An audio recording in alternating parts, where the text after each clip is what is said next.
I've got memories of learning to ride a bike, and once I found my balance, being told by my parents to just pedal.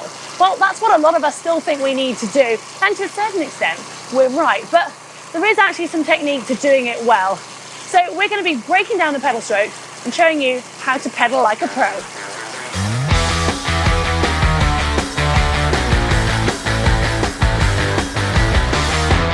For this video, we're going to presume you're already cycling clipped in.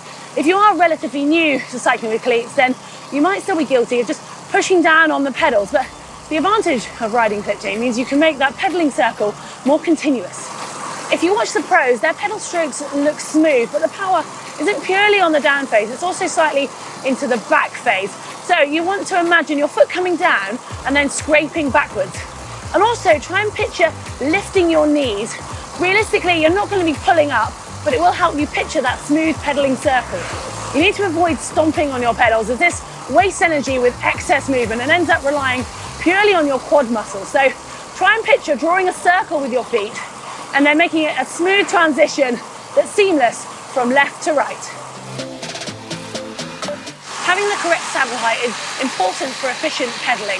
So aim to have a knee bend of around 25 to 30 degrees when your foot's at the bottom of the pedal stroke. If your saddle's too high, then you're going to be compensating by moving your hips too much. And if it's too low, you're going to be limiting the amount of power that you can put out. When it comes to your upper body, you want to remain as still as you can, whilst importantly, still being relaxed. So engage your core, and this will allow your legs to work efficiently. Any excess movement with the upper body is just going to be energy wasted. Talking of saving energy, the same goes for your knees. Now, they only need to move in one plane, that's forwards and backwards, not side to side. So if it helps, imagine having your leg between two narrow panes of glass and your knee facing forwards. You don't want it pointing out or in or moving laterally throughout your pedal stroke. And if you're not sure if you've got the correct tracking, try and get someone to film you from the front, or pop your turbo in front of a mirror and you can see for yourself. And if your knee is in a strange direction, it could be due to muscle tightness or weakness, but we'll be covering that in a moment. If you have access to rollers, then learning to ride on those will naturally promote a smooth pedal stroke, because anything less than that and you are quite likely to end up on the floor. But a more realistic option for most of us, and a safer one, would be the watt bike, as you can use that to track the shape of your pedal stroke, and then you can compare your right and your left and look at the transition from side to side. And then when you head out onto the road, if you are fortunate enough to have a dual-sided power meter, you can compare the power between your right and your left leg, and hopefully they'll be the same.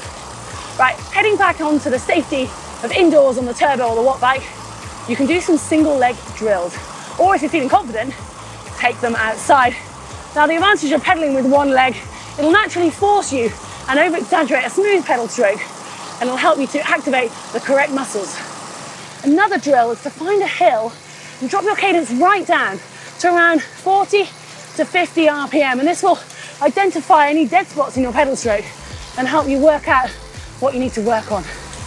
When it comes to riding out of the saddle, you're not going to be able to maintain that scraping back action, and you are naturally going to move your upper body more than when you're sitting. But still, try and focus on keeping that pedal circle and trying to remain as smooth and effortless as you can, even if it doesn't feel it, or in my case, even look it.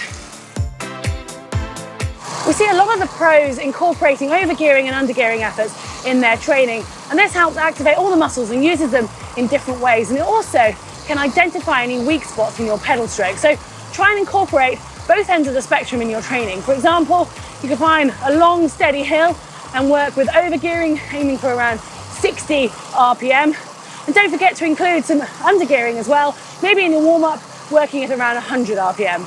Now, we have touched on cycling cadence for triathlon in the past, and I personally like to try and match my cycling cadence to my running cadence. So that's around 85 RPM, and it's thought that this will help your transition onto the running. So try and include the majority of your riding to be around that RPM.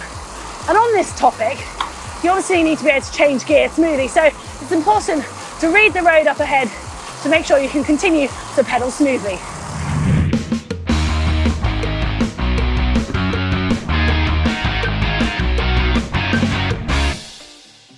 There's plenty you can do away from the bike to improve your pedaling technique and your efficiency as well. So let's start with the core. Having a strong and engaged core will allow your legs to work much more efficiently. So try and fit in 2 to 3 core sessions a week.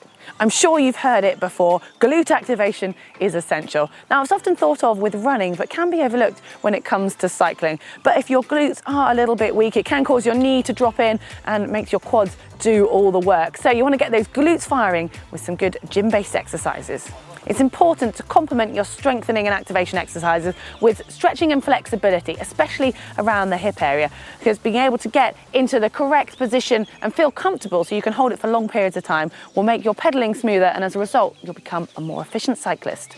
Whoever said riding a bike is simple? Admittedly, changing your pedaling technique, it's going to require some patience. Just think about how many revolutions you will have done with your current style. That said, a few tweaks here and there, both on and off the bike, can dramatically improve your pedaling efficiency. Now, if you've enjoyed this and you want to catch more GTM videos, hit the globe to subscribe. And if you want to see a video when we looked at the optimal cycling cadence for running off the bike, that's just here. And if you want some ideas for some core exercises to help your pedaling, that's just here.